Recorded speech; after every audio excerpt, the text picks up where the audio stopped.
Mars, ito yung shortcut na dinadaanan ko. Pero hindi ito. Maganda, nakatakot. Tingnan mo. Ikutan yan kapag kabaha dito.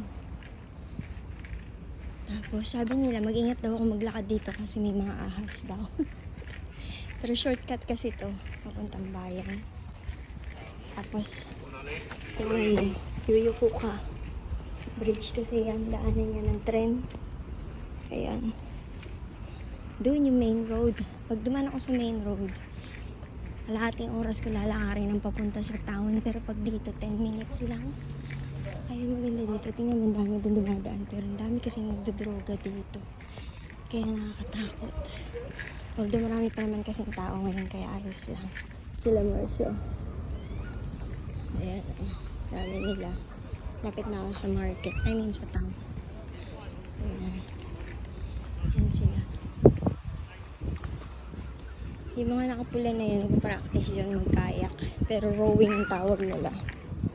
Hindi mo, nag-beach yung lalaki yan, yung mataba.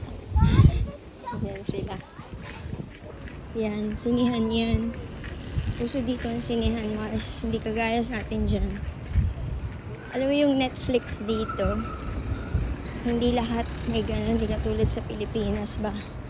Pag wala kang Netflix, di ka na in. Dito, ganun sila. Uso sila sa sinehan. Yan. Mura lang naman, 3 pounds, pero never pang pumasok dyan yun. Ni-imagine kung mabaho. So, sama ng istorya ko, no? Yun, doon ang town mismo. Pero nasa town na ako. Naubusan kasi ako ng petroleum jelly. Naghanap ako ng 2 araw, wala akong mahanap. Hindi ako mabubuhay na walang petroleum jelly. Grabe ang dryness dito, Mars. Lalo na ngayon napakainit. Yan sila, Mars. O, ganyan ang market day dito. Ito kasi masyado may focus kasi baka sabihin nila kinukuhaan sila. Which is hindi naman. Ayan, ganyan na itsura dito, Mars. Yan ang market day. Parang baklaran ba? Ako, may labubo din. Thank you.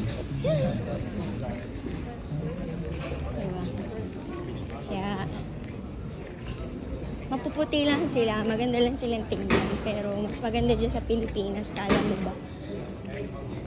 Mga anak ko nga, ma, bibila ka ng sapatos. Ganyan, sabi ko, mas maganda pa dyan, anak natin. Mas maganda ang items dyan kaysa dito. Kala ko nga, bawal ang fake dito eh. Ang mga sapatos made in Vietnam. Talo pa ng Dubai, yung mga made in America. Iba dito. Mas may ganito din dito, ganyan. Pero mga ganyan. Sarado na kasi mga 5:30. Ganun ka-boring ang buhay dito, Mars. 5:30 ng hapon, sarado na sila. Yan, 9 to 5 lang. Ganun dito. As in, wala kang talaga matatasalan. Pagka late ka na umuwi. Yan, buhay dito. Tapos yan, may mga gantong park na nagtatambayan sila. Ganyan. Daming kalapati dito nagkakalat, kaya puro ipot. Naman ng bus station. Diba? Ayan, ayan ang mga bus station dito. Sobrang init. Ayan, so, tok tayo sa isang grocery. Miski hindi ako bibili. Joke. Ayan siya. Ganito itsura ng groceria dito. Ganito lang ka-ordinary. Ganyan lang. Puro ganyan. Puro mga instant foods. Ayan. Mars, malunggay yan na, oh.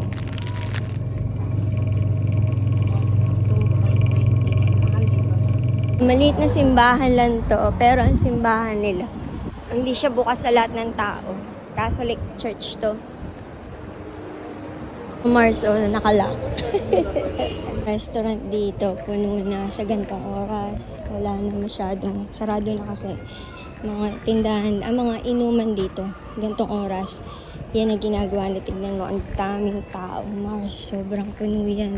Ganyan, ganyan sila, Mars. Kasi, sobrang mga pumatanda, mga pabata. Kasi nga, stress sila sa buhay nila dito. Libre pang hospital nila ha. Meron pa silang mga natatanggap na mga disabilities.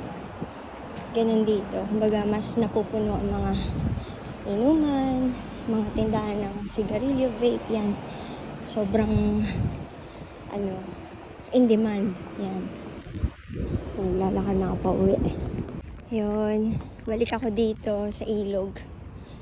Embankment ang tawag nila rito. Tatawid ako doon. Para mas mabilis. Papasyal lang kita. Papasyal kita. Tawa yung mga inuman, Mars. Kita mo ba? Ang dami nila, di ba? Yan ang active sa kanila dito. Kaya nga sabi ko, ayoko magtagal sa bansang to kasi wala silang Diyos dito eh. Meron. I know God, pero do they really know God? Yan ang mga tanong. But itong mga taong ito, marami dito ang walang Diyos. Nabubuhay sila sa sarili nilang kakayahan. Akala ko noon, ang atheist is simpleng tao lang ba? Pero dito hindi. Dami kong nakitang iba't ibang klase ng atheist dito. At naranasan ko din na hindi naman makipagtalo, pero mag-explain na, I don't know, yun na lang sagot sa akin. I just don't believe in God. And parang wala na siya maisagot sa akin. So yun na lang ang sinabi niya. Kaya, ayun, ito ang buhay dito. Ito ang mundong to.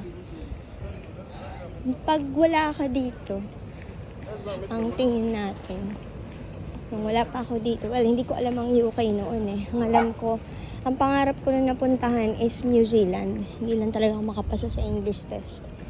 With a matter of 0.5 lang. Kaya ako nakarating dito kasi yun ang advice sa akin. Pumunta ako dito para madali ako makarating ng New Zealand. Ito, I'm stuck. Well, God meant it. Makarating ako dito. May purpose siya sa akin. Kaya mahirap lang talaga. Ito yung bridge na dahil mga susi-susi. Iniwala sila sa ganyan. Ayan ganyan dito. Tsaka tahasan dito, Mars, ang relasyon ng babae sa babae tsaka lalaki sa lalaki. Imaginein mo ha, hindi ko pwedeng kuhain ng anak ko dahil above 18 na siya.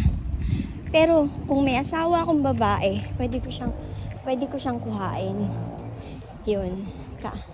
Makukuha ko siya kasi asawa ko siya. Miski babae pa siya. Ganun dito. 'Di ba? Buang na batas. Pero yun sila eh. Wala tayong magagawa. That's how the world evolves. Sad. Sinful. So, tagusan to. Parang pathway siya, parang shortcut siya sa kabilang kalsada. Pero nakakatakot na itong daanan sa gabi kasi itong mga ilaw na to, wala talaga silang ilaw. Yung mga lamppost na yan, hindi yan gumagana. Kaya nakakatakot. Mas maaamoy mo pa. Amoy droga. Kaya nakakatakot talaga. Pero yun ang talagang kalakaran ng bansang ito. Tsaka maraming Pilipino dito na hindi mo na makakausap as Pinoy kasi nga sabi nga nila nakatungtong sa UK, kala mo nakatungtong na sa langit. Yan. Mahirap mag-approach ng tao. Mahirap makipagkaibigan. Kasi amoy-amoy marijuana. Dati hindi ko alam kung ano yung nababahuan ako sa may tae siya. Then sinabi nila sa akin na kita mo ba yung Mars, ang dami nila. Ang dami nila. Ano yan? Oo, ito may squirrel. Pilipino yan yung sinusundan ko.